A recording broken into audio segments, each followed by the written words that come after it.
Geram, pengacara Brigadir J beri komentar menohok soal pengakuan pemerkosaan Putri Chandrawati.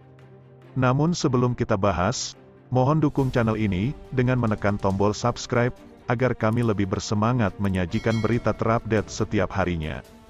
Lanjutan sidang kasus pembunuhan berencana terhadap Brigadir Nofriansyah Yosua Huta Barat alias Brigadir J dengan aktor utama Ferdy Sambo.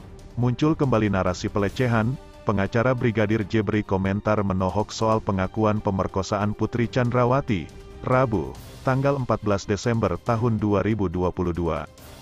Narasi menyoal dugaan pelecehan seksual hingga terbaru pemerkosaan seperti tak berhenti menyerang sisi Brigadir Yosua dan tim pengacara walau telah dibantah oleh Kapolri di DPR. Geram, pengacara Brigadir J langsung beri komentar menohok soal pengakuan pemerkosaan Putri Chandrawati. Mansur Febrian sebagai pengacara keluarga Brigadir Yosua menanggapi soal jalannya sidang pembunuhan dengan terdakwa Ferdy Sambo yang turut menghadirkan saksi yaitu Baradae, Kuat Ma'ruf dan Ricky Rizal. Mereka sangat tidak konsisten dalam apa yang mereka, terdakwa, sampaikan.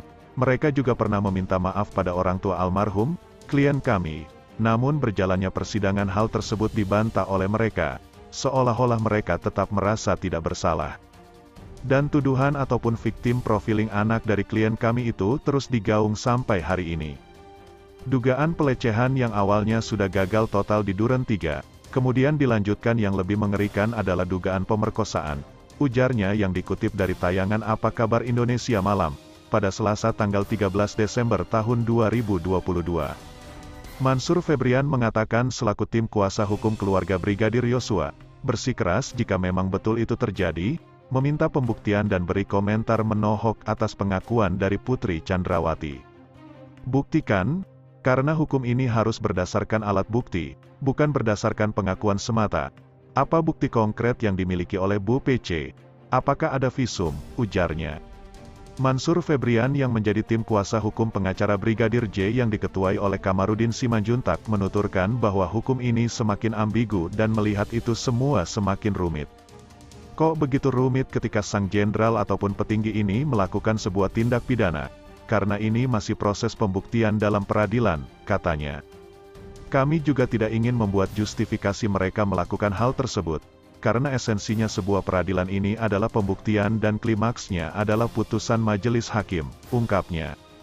Namun untuk itu, menurut tim pengacara bahwa di dalam pembuktian di persidangan itu tentunya harus real, nyata dan berlogika. Seperti pembunuhan Yosua, ada fakta bahwa anak kliennya telah meninggal. Kematian Yosua pun, Febri mengaku bahwa kenapa harus terus-terusan difitnah, tanpa adanya bukti. Hal itu pun terungkap ketika skenarionya yang sudah dibangun oleh Ferdy Sambo itu dibongkar habis-habisan oleh Barada Richard Eliezer. Sebelumnya, Putri Chandrawati mengaku Brigadir J alias Yosua Huta Barat melakukan pelecehan seksual kepadanya saat di Magelang, Jawa Tengah. Menurut istri mantan Kadif Propam Polri ini, selain melakukan pelecehan seksual, Brigadir J juga mengancam dan membantingnya sebanyak 3 kali ke bawah. Mohon maaf yang mulia, mohon izin yang terkait memang Yosua melakukan kekerasan seksual, pengancaman, dan penganiayaan membanting saya 3 kali ke bawah, ujar Putri di Pengadilan Negeri Jakarta Selatan, PN Jaksel, Senin, tanggal 12 Desember tahun 2022. Putri menjelaskan kejadian tersebut terjadi di Magelang, yang mana ia menjadi alasan suaminya, Ferdy Sambo, melakukan penembakan terhadap Brigadir Yosua. Selain itu, dia menyayangkan Polri yang melakukan upacara pemakaman terhadap Brigadir J secara kedinasan. Sebab, dia menilai Brigadir J telah mencemari nama baik Polri karena melakukan tindakan tercela terhadap istri seorang perwira tinggi tersebut. Kalaupun Polri melakukan pemakaman seperti itu, saya tidak tahu.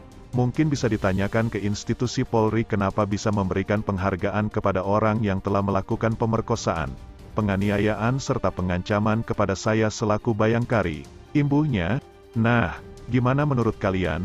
Mungkin itu saja yang dapat kami sampaikan. Jika ada salah kata mohon dimaafkan, dan nantikan berita terupdate kami selanjutnya, hanya di channel UpInfo.